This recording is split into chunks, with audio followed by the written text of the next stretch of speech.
إن الحمد لله نحمده ونستعينه ونستغفره ونعوذ بالله من شرور أنفسنا ومن سيئات أعمالنا. من يهده الله فلا مضل له ومن يضلل فلا هادي له، وأشهد أن لا إله إلا الله وحده لا شريك له، وأشهد أن محمدا عبده ورسوله. يا أيها الذين آمنوا اتقوا الله حق تقاته ولا تموتن إلا وأنتم مسلمون. يا أيها الناس اتقوا ربكم الذي خلقكم من نفس واحدة وخلق منها زوجها وبث منهما رجالا كثيرا ونساء، واتقوا الله الذي تساءلون به والأرحام إن الله كان عليكم رقيبا. يا أيها الذين آمنوا اتقوا الله وقولوا قولا سديدا يصلح لكم أعمالكم ويغفر لكم ذنوبكم، ومن يطع الله ورسوله فقد فاز فوزا عظيما. أما بعد، إن خير الكلام كلام الله، وخير الهدي هدي محمد صلى الله عليه وسلم، وإن شر الأمور محدثاتها، وكل محدثة بدعة، وكل بدعة ضلالة، وكل ضلالة في النار. أما بعد. Donc, alhamdulillah, comme on a dit, on a expliqué dans l'introduction, juste avant de commencer, qu'on commençait le cours de Sharh Kitab al-Tawhid, l'explication de Kitab al-Tawhid de Cheikh Abdelaziz ibn Baz, pendant ce séminaire qui va durer pendant 2 semaines. Et donc moi, Inch'Allah, je vais essayer de faire 2 cours par jour selon ma possibilité et la capacité, Inch'Allah. Donc on espère que Allah subhanahu wa ta'ala nous donne la force et la capacité d'accomplir ce cours, Inch'Allah, et de faire en sorte que ce soit le plus bénéfique possible. Donc, Inch'Allah, le Sharh s'intitule donc Sharh Kitab al-Tawhid du Cheikh Abdelaziz ibn Baz. Et c'est un Sharh de Kitab al-Tawhid qui est plus simple, qui est pas tellement un Sharh qui est pas tellement approfondi, c'est-à-dire c'est pas qu'il est pas approfondi, mais c'est que disons qu'il est pas long. C'est pas un Sharh qui est très très long. C'est un sharh qui est, disons, dans le but de simplifier, de clarifier la signification des termes qui sont mentionnés dans les textes, des hadiths et des versets du Coran qui sont mentionnés dans le livre. Et c'est donc un sharh qui est simplifié, si on veut. Donc il est moins long que celui de Cheikh Al-Fawzan et il est moins long que celui de Cheikh Ibn Uthaymin, mais il est quand même très très bénéfique quand même. Qu'est-ce qu'on va faire, Inch'Allah? Donc on va lire ce qu'on va faire, on va lire les versets et les hadiths en arabe, on va lire la traduction, puis on va lire l'explication par la suite de Cheikh Salih Al-Fawzan. Donc Kitab al-Tawhid, le commencement, les hadiths, je vais les lire en arabe. Chaque chapitre, je vais les lire au complet en arabe, puis après on commencera l'explication lire l'explication, puis c'est dans l'explication que je vais lire, que je vais expliquer en même temps en français. Bismillahirrahmanirrahim. Alhamdulillah wa sallallahu ala Muhammad wa ala alihi wa sahbihi wa sallam. Kitab al-Tawhid. متن كتاب التوحيد. أولا قول الله تعالى: وما خلقت الجن والإنس إلا ليعبدون. وقوله: ولقد بعثنا في كل أمة رسولا أن يعبدوا الله واجتنبوا الطاغوت. الآية. وقوله: وقضى ربك ألا تعبدوا إلا إياه وبالوالدين إحسانا. الآية. وقوله: واعبدوا الله ولا تشركوا به شيئا. الآية. وقوله: قل تعالوا أتل ما حرم ربكم عليكم أن لا تشركوا بالله شيئا. الآيات. وقال ابن مسعود: من أراد أن ينظر إلى وصية محمد صلى الله عليه وسلم التي عليها خاتمه فليقرأ قوله تعالى: قل تعالوا أتلوا ما حرم ربكم عليكم، إلى قوله: وأن هذا صراطي مستقيما فاتبعوه. الآية. وعن معاذ بن جبل رضي الله عنه قال: كنت رديف النبي صلى الله عليه وسلم على حمار فقال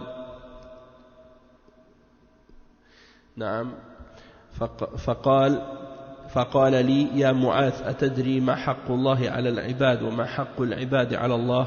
قلت: الله ورسوله أعلم. قال: حق الله على العباد أن يعبدوه ولا يشركوا به شيئا وحق العباد على الله أن لا يعذب من لا يشرك به شيئا قلت يا رسول الله أفلا أبشر الناس قال لا تبشرهم فيتكلوا أخرجاه في الصحيحين. Donc on va traduire ça. C'est donc dans Kitab al-Tawhid les versets, le premier c'est le verset 56 dans Surat al-Dhariyat, dans lequel Allah subhanahu wa ta'ala dit je n'ai créé les djinns et les hommes que pour qu'ils m'adorent. Et il dit également le verset 36 dans Surat al-Nahl, nous avons envoyé dans chaque communauté un messager pour leur dire adorez Allah seul et écartez-vous du Tarout. Et le verset 23 dans Surat al-Isra, dans lequel Allah subhanahu wa ta'ala dit et ton Seigneur a décrété n'adorer que lui et marqué de la bonté envers père et mère. Et il dit également le verset 36 dans Surat al-Nisa adorez Allah et ne commettez pas le shirk par quoi que ce soit avec lui, c'est-à-dire n'associez rien avec lui, peu importe ce que cela puisse être. Et il dit également le verset 151 153 dans Surat Al-An'am, il cite, dit venez, je vais réciter ce que votre Seigneur vous a interdit, ne lui associez rien. Donc tous ces versets, c'est la traduction des sens de ces versets-là en français. Et Ibn Mas'ud radiyallahu anhu a dit celui qui veut voir le testament de Muhammad sallallahu alayhi wa sallam, celui sur lequel il a mis son sceau, qu'il récite la parole d'Allah et il dit, ce qui signifie dit venez, je vais réciter ce que votre Seigneur vous a interdit, ne lui associez rien jusqu'à et voilà mon chemin dans toute sa rectitude, suivez-le donc. Hein? Donc ça c'est les versets qu'il a cités, la signification des versets. Et Mu'adh ibn Jabal radiyallahu anhu a dit j'étais derrière le prophète sallallahu alayhi wa sallam sur un âne et il me dit ô Mu'adh, connais-tu le droit qu'Allah a sur ses serviteurs et le droit que les serviteurs ont sur Allah? Je dis Allah et son messager sont plus savants. Il dit le droit qu'Allah a sur ses serviteurs c'est qu'il l'adore et qu'il n'associe rien avec lui dans l'adoration. Et le droit qu'ont les serviteurs sur Allah c'est qu'il ne châtie pas celui qui n'a rien associé avec lui. Je dis ô messager d'Allah, ne devrais-je pas annoncer aux gens cette bonne nouvelle? Il dit non, ne leur annonce pas la bonne nouvelle, sinon ils risqueraient de se reposer uniquement sur cela. C'est rapporté par Al-Bukhari et Muslim dans le Sahih. Cheikh Abdul Aziz ibn Baz rahimahullah, il dit at-tawhid masdar wahada yuwahhidu tawhidan. Donc à l'origine le mot tawhid vient de la racine du verbe wahada yuwahhidu tawhidan, qui signifie d'unifier et de rendre un. Donc wahada c'est au passé, yuwahhidu c'est au présent, tawhidan c'est le masdar. Et il dit wa tawhidu ifradullah bil ibada. La signification du tawhid c'est de rendre l'adoration exclusive à Allah subhanahu wa ta'ala et disons d'unifier Allah subhanahu wa ta'ala par notre adoration en adorant que lui seul. قال تعالى وما خلقت الجن والإنس إلا ليعبدون هذه هي الحكمة الشرعية من خلقهم فلم يخلقهم ليكثر بهم من قلة كما أنه خلقهم ليبتليهم أيضا قال كما قال تعالى الذي خلق الموت والحياة ليبلوكم أيكم أحسن عملا. Donc le cheikh il explique que Allah subhanahu wa ta'ala il dit dans le verset 56 dans le Coran ce qui signifie je n'ai créé les djinns et les hommes que pour qu'ils m'adorent. Et ça explique la sagesse légale de la révélation pour laquelle Allah nous a créés, c'est-à-dire il nous explique la raison, la sagesse religieuse pour laquelle il nous a créés. Donc il ne nous a pas créés parce qu'il avait besoin d'augmenter un nombre par rapport à un manque de nombre ou un manque de quantité. Il nous a plutôt créés pour qu'on l'adore et il nous a également créés pour nous éprouver et nous tester. comme Allah subhanahu wa ta'ala le dit dans d'autres versets, comme le verset dans lequel il dit: celui qui a créé la mort et la vie pour vous éprouver, à savoir qui sera le meilleur en œuvre. Qui sera le meilleur en œuvre, hein? Et il dit: وَلِيَعْلَمُوا صِفَاتِهِ وَلِيَعْلَمُوا صِفَاتِهِ قال تعالى لتعلموا أن الله على كل شيء قدير وأن الله قد أحاط بكل شيء علما فخلقهم ليعلمهم أنه الخالق الرازق القادر وابتلاهم بالأوامر والنواهي والتكاليف ليعبدوه على بصيرة ولأجل هذا بعث الرسل وأنزل الكتب ليعلموا حقه ويتمسكوا به. Donc le cheikh il explique, il dit donc il nous a également créé pour qu'on puisse connaître ses attributs, et il mentionne le verset dans lequel Allah subhanahu wa ta'ala dit pour que vous sachiez que Allah a le pouvoir sur toutes choses et que certes Allah a enveloppé toutes choses de sa science. Et donc il les a créés pour leur faire savoir qu'il est leur créateur, celui qui leur donne la subsistance, et qu'il est le Tout-Puissant. Et il les a éprouvés également par des ordres et par des interdictions et par des charges qu'il leur a ordonné de prendre et de mettre en application pour qu'ils l'adorent avec compréhension et connaissance. Et c'est pour cette raison qu'il a envoyé les messagers et qu'il a révélé les livres pour qu'ils sachent son droit et qu'ils s'y accrochent. Et il cite ensuite le verset suivant: وَلَقَدْ بَعَثْنَا فِي كُلِّ أُمَّةٍ رَسُولًا أَنِ اعْبُدُوا اللَّهَ وَاجْتَنِبُوا الطَّاغُوتَ.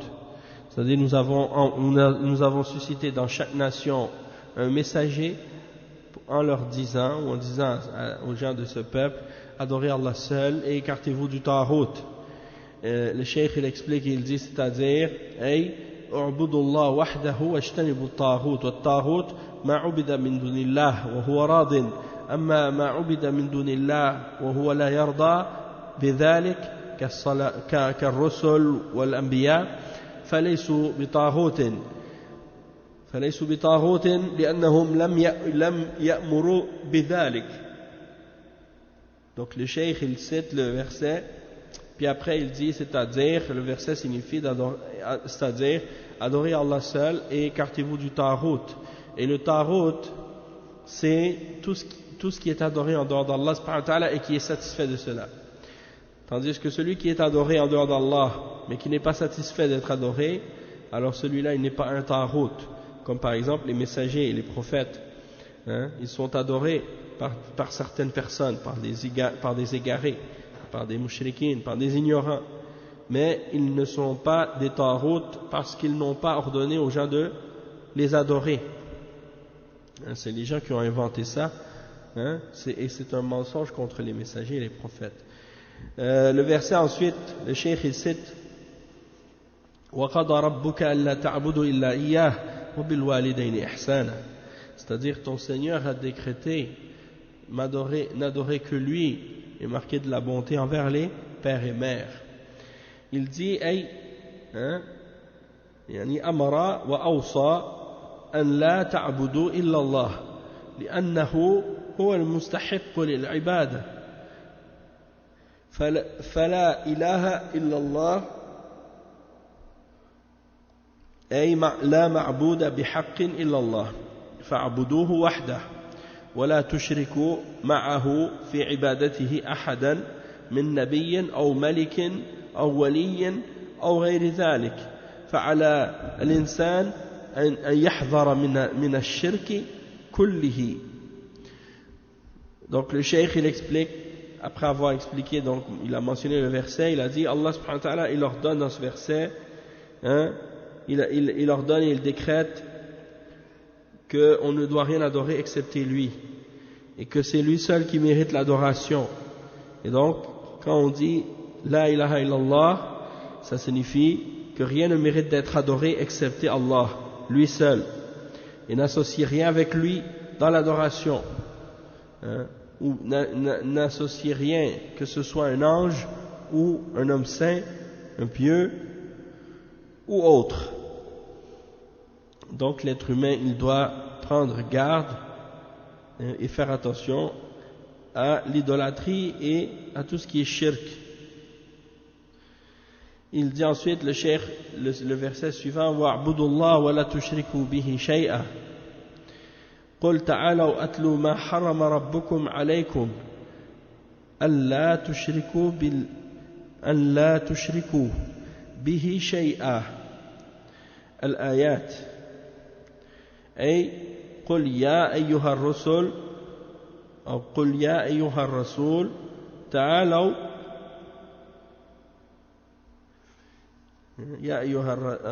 قل يا أيها الرسول تعالوا أيها الناس أخبرهم واقضي علي تعالوا أخبركم وأقضي عليكم ما حرمه الله عليكم وأتلوا على علم ويقين لا عن شك وظن وأول هذه المحرمات الشرك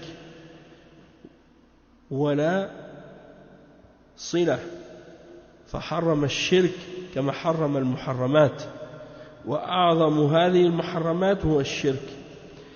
Donc ici le cheikh il explique les deux versets ou bien le verset qu'il a cité, et adorer Allah et n'associer rien avec lui, et le verset dans lequel il dit venez, dit au Muhammad, venez ô les hommes, je vais vous réciter ce que Allah subhanahu wa ta'ala vous a interdit, ce que votre Seigneur vous a interdit, c'est que vous n'associez rien avec Allah.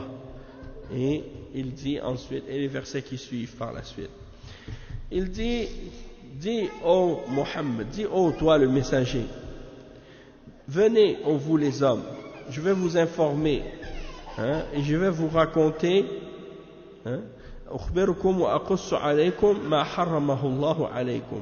je vais vous informer et vous raconter ce que votre Seigneur, ce que Allah subhanahu wa ta'ala vous a interdit, et je vais vous réciter cela avec science et avec certitude et non pas avec doute et non pas avec doute et conjecture. Et la première de ces interdictions, c'est le shirk. La première de ces interdictions, c'est le shirk, puisqu'il dit Allah tushriku billahi shay'a. Ça, c'est la première chose qu'il a interdite. Après, le cheikh il dit qul ya il dit la sila fa harrama al-shirk kama harrama al-muharramat. Et c'est ça. Donc la négation, c'est en lien avec ce qui a été interdit, c'est-à-dire que le shirk est interdit, il fait partie des interdictions, et la plus grande des interdictions, c'est le shirk. Et il dit que الشرك معناه صرف أي نوع من أنواع العبادة لغير الله. Donc la définition du shirk, c'est tout ce qui est adoré, ou toute chose qui serait offerte parmi les formes d'adoration, tout ce qu'on offre à autre que Allah, eh bien ça c'est du shirk. Donc si tu fais un acte d'adoration et tu l'offres à autre que Allah, ça c'est du shirk avec Allah subhanahu wa ta'ala, c'est le plus grand péché. واشتملت هذه الآيات على 10 أمور. Donc ces versets qu'on a mentionnés, c'est des versets qui comprennent 10 choses. 10 choses, c'est-à-dire 10 points. Al-awwal, al-shirk. Donc la première chose, c'est al-shirk. La deuxième, al-ihsan ila al-walidayn. La deuxième, c'est la bonté envers les deux pères et mères, les parents, le père et la mère. Et il les a mentionnés après la mention du shirk, après avoir mentionné le shirk, qui est, c'est-à-dire qui est le plus grand péché. Et donc le plus grand ordre d'Allah, c'est le tawhid. Et après le tawhid, il mentionne l'obéissance aux parents. Et ça nous mentionne la grandeur et l'importance que les parents ont comme droit. L'importance de ce que les parents ont comme droit sur nous. Et la gravité de leur faire du mal et du tort, puisque, et ça c'est le fait de leur faire du mal et d'agir mal envers eux, ça c'est yani, un des plus grands péchés, un des plus grands crimes. Et Allah subhanahu wa ta'ala, il l'a associé, il l'a relié avec son droit à lui, dans plusieurs versets. Troisièmement, Adamu qatl al-anbiya, donc l'interdiction, troisièmement, l'interdiction de tuer les prophètes, parce que ça c'est parmi les grands crimes et les grands péchés. نعم ويدل على عظم حقها والإساءة إليهما من أجرم الذنوب وقرنهما يعني في غير آية. والثالث عدم قتل الأولاد, c'est-à-dire l'interdiction de tuer ses enfants, parce qu'il y a des gens, quand il y a une famine, quand il y a une disette, quand il y a une famine, quand il y a des pénuries ou des problèmes, ils tuent leurs enfants parce qu'ils ont peur de ne pas pouvoir les nourrir. Et Allah subhanahu wa ta'ala, il nous a interdit cela dans le Coran. الرابع عدم قرب الفواحش من الغيبة والنميمة والزنا والسرقة وغير ذلك. Donc quatrièmement, c'est de ne pas se rapprocher des turpitudes, de ne pas se rapprocher des turpitudes. Également, quand on dit les turpitudes, c'est les gros péchés qui sont laids, les choses qui sont graves. Et également l'interdiction, le fait de ne pas se rapprocher de al-riba, c'est-à-dire la médisance, le fait de parler dans le dos, le fait de faire l'adultère ou la fornication, ou de voler, ou d'autres choses de ce genre. La cinquième, al-khamis, adamu qatl al-nafs allati harram Allah illa bil-haqq.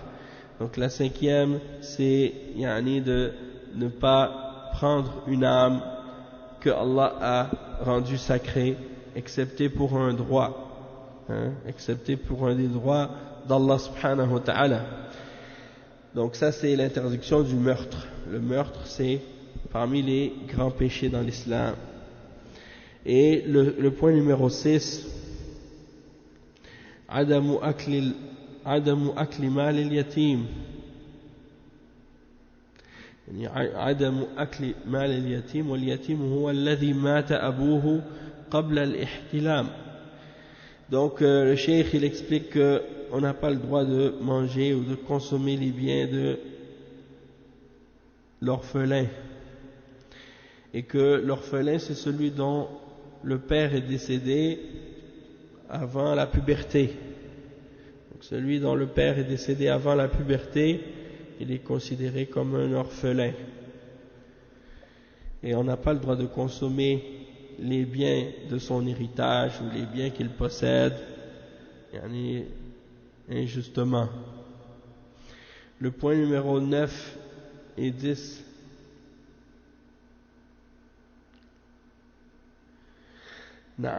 Donc les points numéro 9 et 10. Bon, il y a le point numéro 7 et 8 en premier. Al-kaylu wal-waznu bil-qist.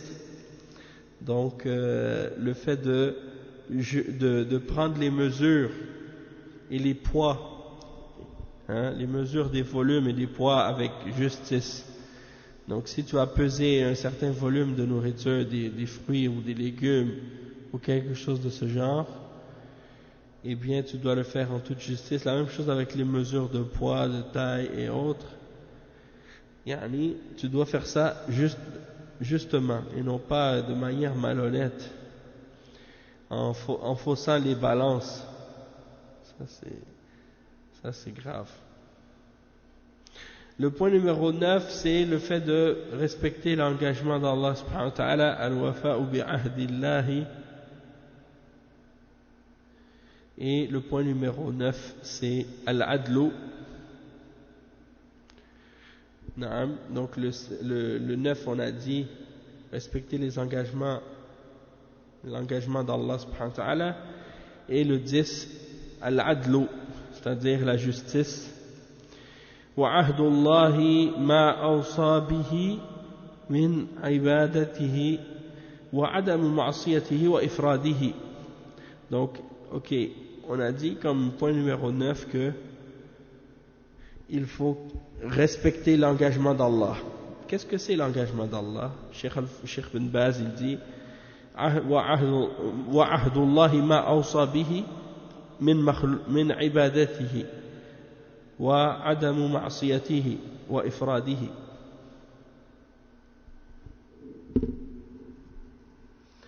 يعني عدم معصيته وإفراده. Ok, ça veut dire que tu dois respecter l'engagement d'Allah. L'engagement d'Allah, c'est quoi? C'est que tu as pris l'engagement que tu dois l'adorer, lui seul, et ne pas lui désobéir et l'unifier, lui offrir un culte exclusif. C'est ça l'engagement que tu as pris avec Allah. Et al-fawahish, jam'u fahisha, wa al-fawahish hiya al-ma'asi. وسميت بذلك لأن العقل السليم ينكرها والفطرة السليمة تنكرها. Donc, ok, والفواحش هي المعاصي وسميت واحد لأن ok. Donc les fawahish, c'est traduit parfois en français par les turpitudes. Sauf que la signification du terme fawahish, c'est comme on l'a dit, pluriel de fahisha, et c'est les péchés. On les appelle ainsi parce que ce sont des choses qui sont condamnées même par la raison propre de la personne. Yani, c'est quelque chose qui est tellement laid que personne ne peut nier que c'est quelque chose qui est blâmable et condamné.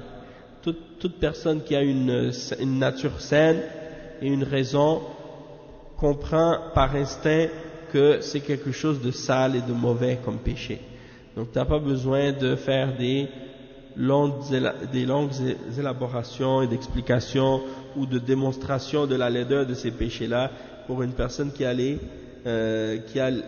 une nature qui est propre et saine.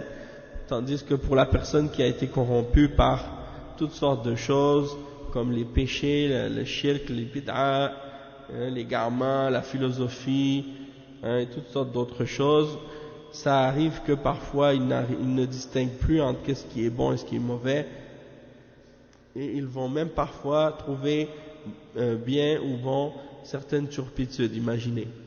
Donc les exemples de ça comme la fornication, l'adultère, la sodomie, des choses comme ça, eux ils trouvent ça bien parce que leur fitra elle n'est plus propre, elle n'est plus saine, elle est devenue corrompue.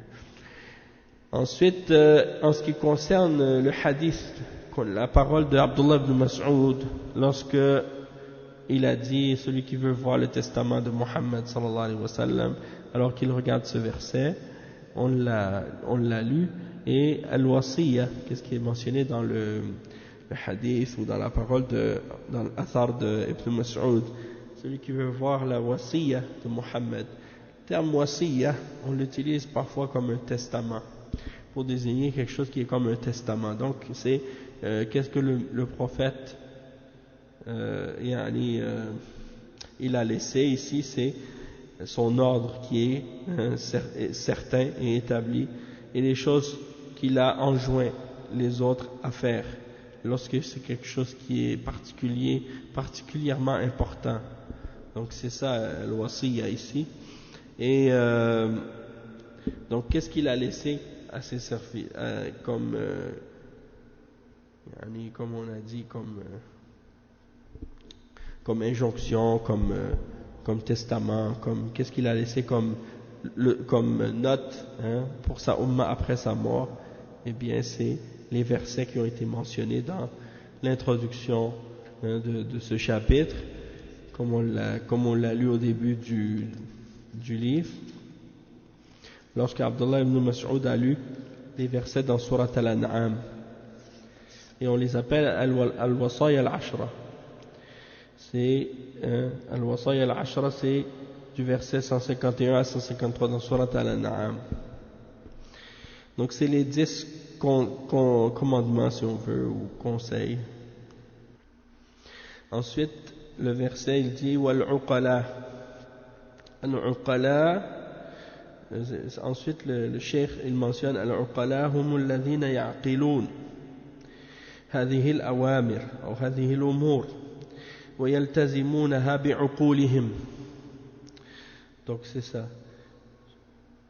Al-uqala, c'est ceux qui ont la raison et c'est ceux qui réfléchissent et qui comprennent avec intelligence, avec leur intelligence ces questions-là et qui s'accrochent à ces principes-là avec leur raison. Et donc il dit وَأَنَّ هَذَا صِرَاطِي مُسْتَقِيمًا يعني هذا صراط مستقيما يعني صراط الله وهو فعل الأوامر وترك النواهي والإخلاص له وعليهم أن يستقيموا عليه ويلتزموا به ولا تتبعوا السبل والسبل هي البدع والأهواء والشبهات المحرمة. وذكر التعقل أولا لأن العبد يتفكر أولا ثم يتأمل فيعرف ويتذكر ثم يتقي فيعمل بما ينفعه ويترك ما يضره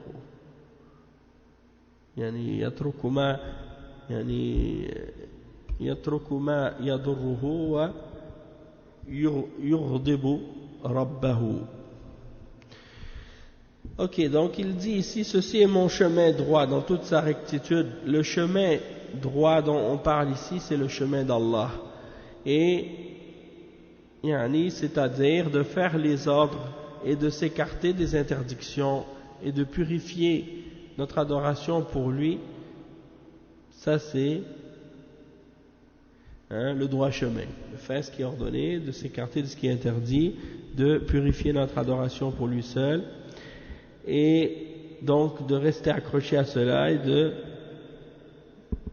rester droit. Et il dit, et ne suivez pas les petits sentiers. Les petits sentiers à Subul, le cheikh il dit, ce sont les innovations. À Subul, ce sont les innovations, les passions, les désirs, les désirs illicites et les tentations. Ça, c'est les choses qui nous éloignent du sentier d'Allah, du chemin d'Allah. Donc ça, c'est les petits chemins, les petits sentiers qui nous égarent du chemin d'Allah. Et donc, c'est ça. Quand les gens font des bid'a, quand les gens suivent leurs passions, ils suivent leurs désirs et leurs tentations, eh bien, c'est ce qui arrive. Les gens se divisent. Et le cheikh, il dit... Il a mentionné donc, première chose, il a mentionné le fait de regarder la raison, et de regarder la compréhension de la personne, première chose, comment on comprend les choses, parce que le serviteur il doit premièrement réfléchir, deuxièmement observer, méditer, et c'est comme ça qu'il va comprendre et qu'il va connaître et qu'il va se souvenir par la suite. Puis il fait son effort pour se préserver de tout ce qui est mauvais et de qu'est-ce qui peut l'amener en enfer, et il délaisse ce qui peut lui nuire et mettre son Seigneur en colère.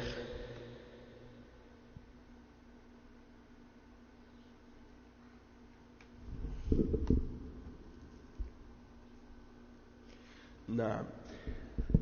Ensuite le cheikh il dit وقال ابن مسعود رضي الله عنه من أراد أن ينظر إلى وصية محمد صلى الله عليه وسلم التي عليها خاتمه أي كأنه كتبها وختمها بخاتمته فهذه وصية الله وهي وصية من رسوله صلى الله عليه وسلم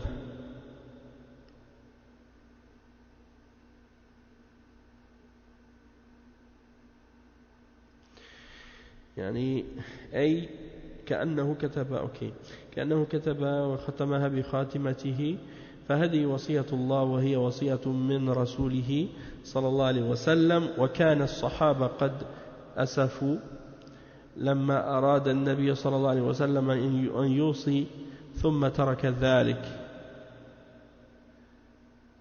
نعم.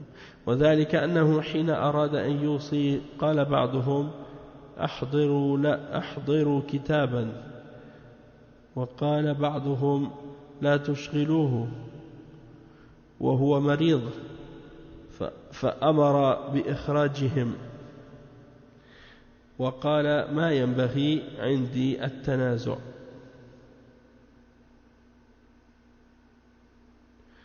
Donc le cheikh il explique que c'est comme si le prophète sallallahu alayhi wa sallam il avait écrit ce testament, et comme s'il l'avait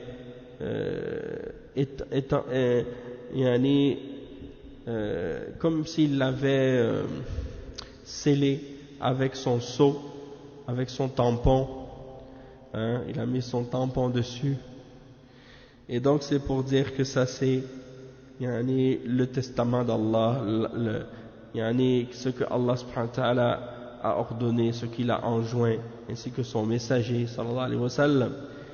Et les sahaba à l'époque, ils ont été tristes du fait que le prophète sallallahu alayhi wa sallam a voulu leur laisser des consignes, un testament, et c'est comme si ils ont voulu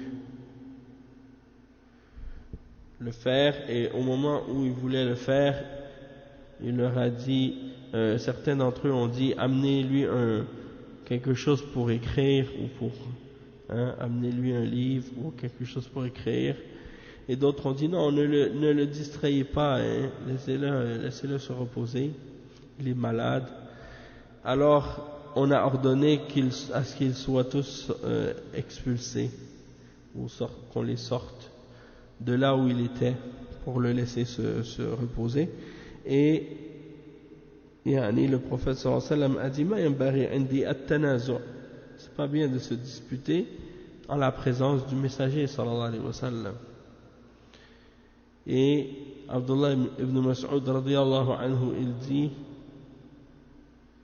inna ar-raziyata kulla ar-raziyah ma hala bayna ar-rasuli wa bayna an-nabi. Donc Abdullah ibn Mas'ud radiyallahu anhu, comme c'est rapporté par Al-Bukhari et Muslim, il dit la chose la plus grande ou la plus importante, c'est qu'est-ce qui fait la différence entre le messager,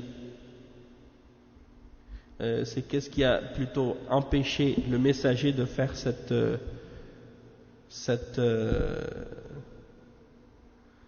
ce testament et d'écrire ce testament. Qu'est-ce qui a empêché le messager sallallahu alayhi wa sallam de le faire? C'est les disputes ou le fait qu'ils se sont disputés en sa présence à ce moment-là, ou qu'ils n'ont pas été d'accord entre eux sur l'affaire à faire. Donc à cause de ça, le prophète sallallahu alayhi wa sallam voulait leur faire un testament, finalement il ne l'a pas fait.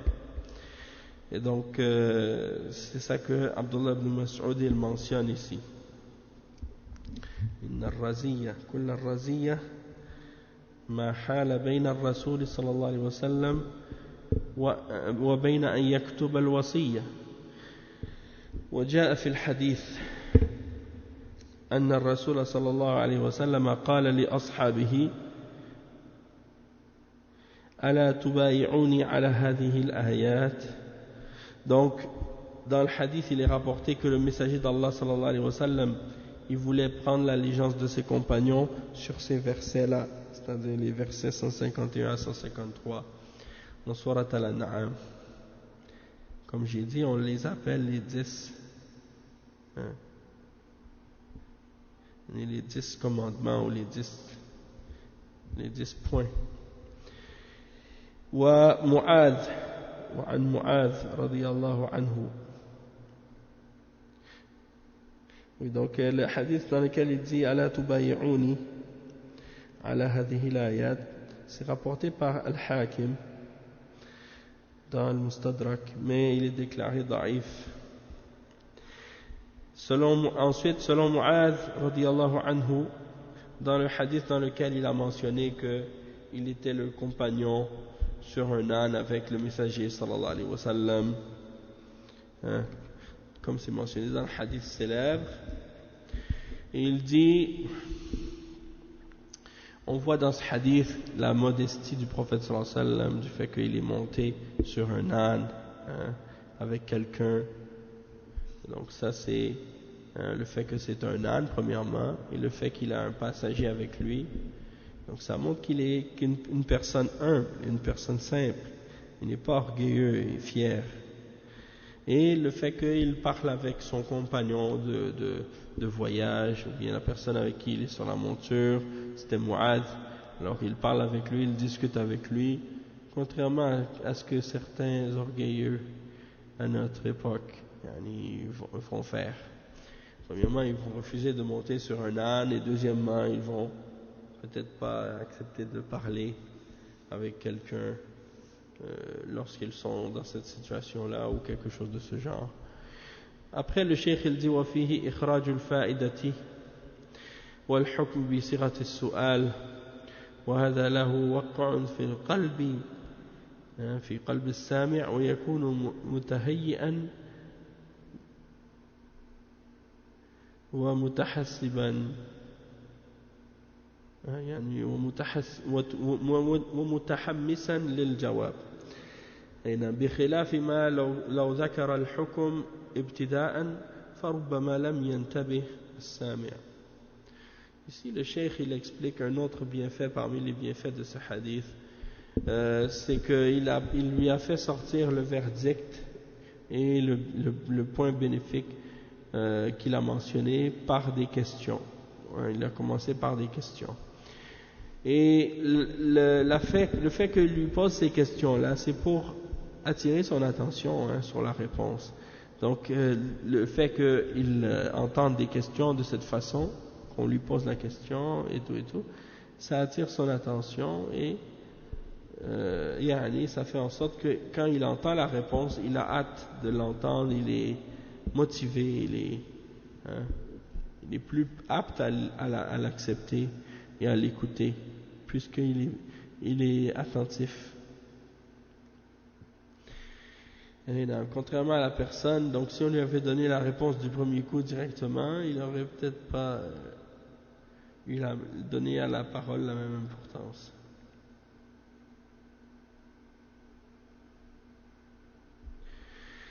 Ok, donc il dit ensuite, pour terminer l'explication de ce hadith, il dit قوله الله ورسوله أعلم وفيه حسن خلق معاذ. Il dit quand Mu'adh il répond, il dit à la question du messager, quand le messager demande est-ce que tu connais le droit d'Allah sur ses serviteurs et le droit des serviteurs sur Allah, il dit Allahu wa rasuluhu a'lam, Allah et son messager savent mieux, et ça c'est pour montrer le bon comportement à adopter avec le messager sallallahu alayhi wa sallam et avec Allah subhanahu wa ta'ala, du fait que il ne leur a pas donné comme responsabilité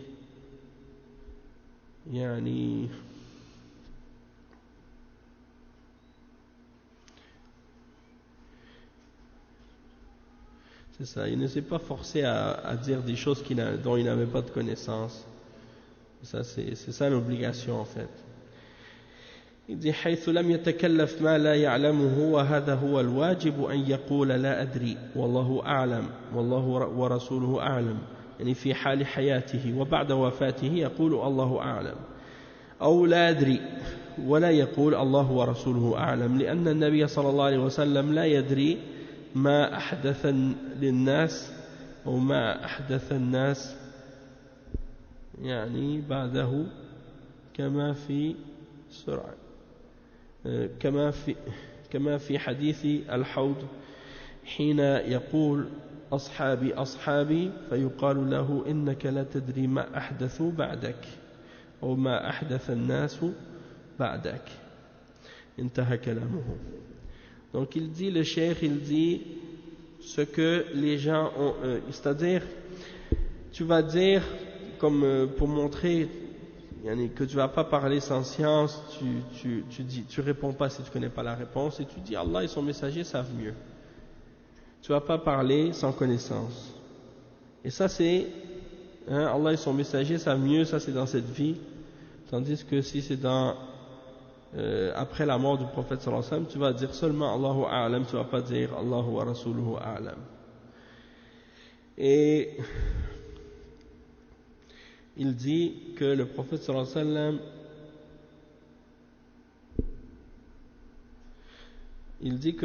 wa sallam, a dit, comme il va dire, c'est ça, il dit que la raison pour laquelle on ne peut pas dire Allah et son messager savent mieux, c'est parce qu'après la mort du prophète sallallahu alayhi wa sallam, il ne sait pas qu'est-ce qui va se passer, parce qu'il ne connaît pas le ghaib. C'est pour ça qu'au jour de la résurrection, comme c'est mentionné dans le hadith du bassin, au jour de la résurrection, la fontaine où les croyants vont venir pour boire, il va dire « Oh Allah, mes compagnons », et on va lui répondre tu ne sais pas ce que ceux-là ont inventé après toi. C'est la preuve qu'il ne sait pas ce qui se passe après sa mort, sallallahu alayhi wa sallam. Maintenant, on va lire les points bénéfiques de ce chapitre, puis on va s'arrêter là. Donc, le cheikh Mohammed ibn Abdul Wahhab, il a mentionné à la fin de chaque chapitre des points bénéfiques qu'on peut tirer de chaque chapitre. Et donc, pour le premier chapitre, il a mentionné premièrement, la sagesse derrière la création des djinns et des hommes. Deuxièmement, l'adoration, l'ibada, ça signifie le tawhid. En réalité, l'adoration, ça signifie le tawhid, qui est l'unicité d'Allah. Car le conflit entre les messagers et leur peuple était au sujet du tawhid. Troisièmement, celui qui n'a pas établi le tawhid d'Allah n'adore pas Allah.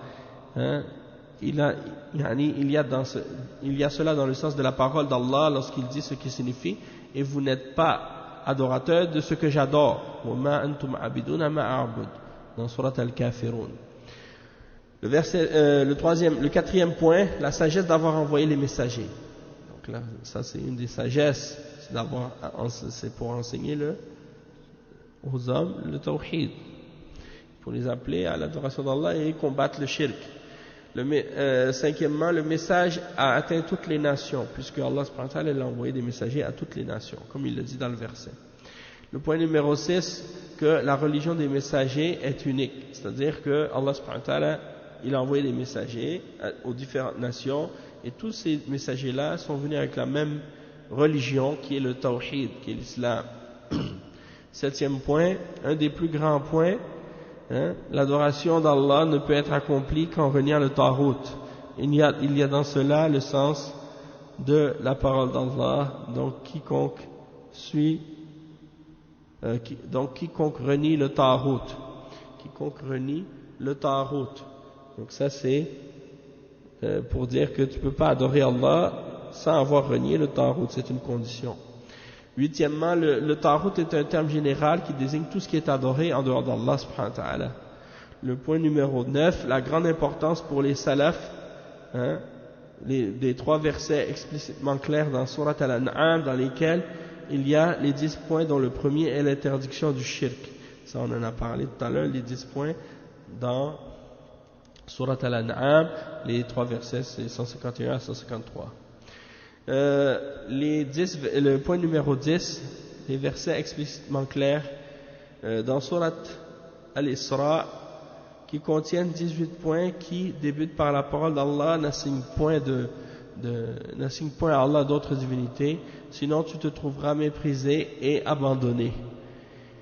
Ça c'est le verset 22 dans Surat Al-Isra, et il termine par la parole d'Allah, n'assigne donc pas à Allah d'autres divinités, sinon tu seras jeté dans l'enfer, blâmé et repoussé. Surat Al-Isra, le verset 39.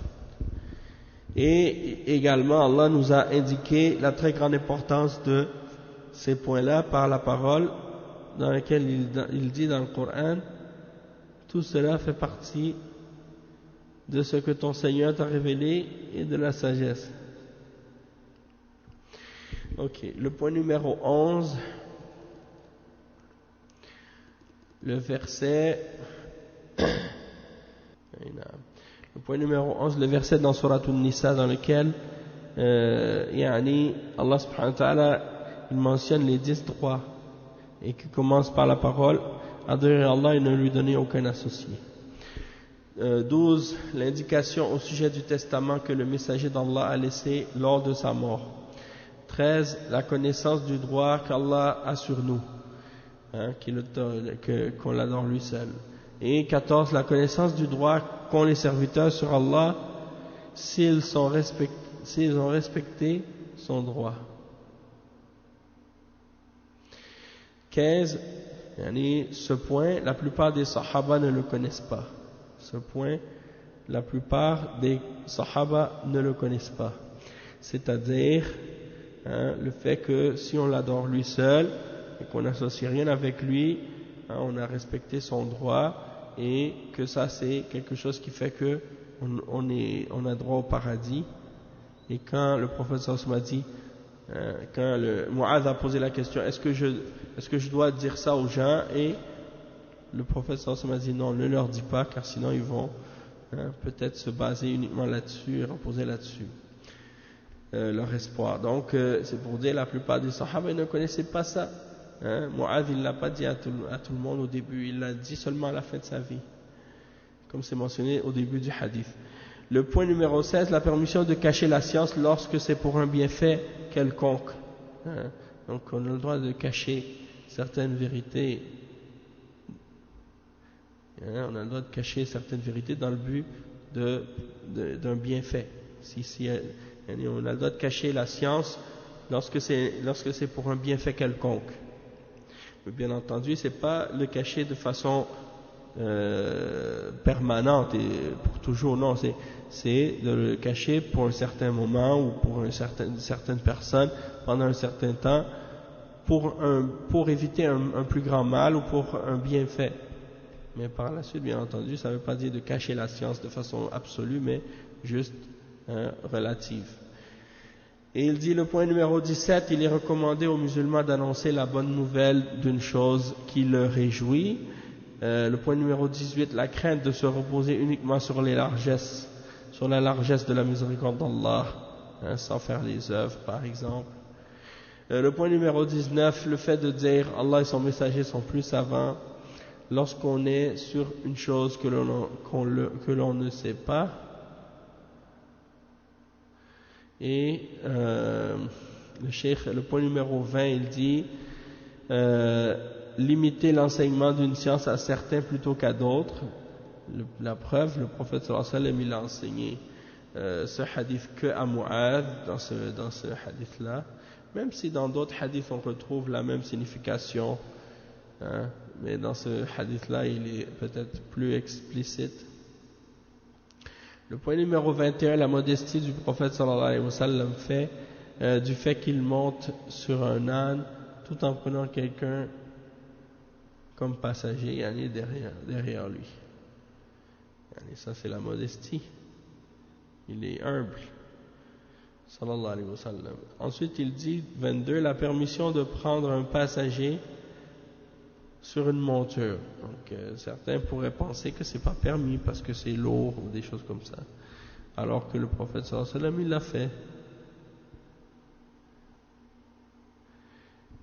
Et le point numéro 22, le mérite de Mu'adh ibn Jabal, un des mérites de Mu'adh, puisque le prophète sallallahu alayhi wa sallam il disait que c'était le plus savant de cette ummah dans le halal et le haram. Si je ne me trompe pas, c'est ça.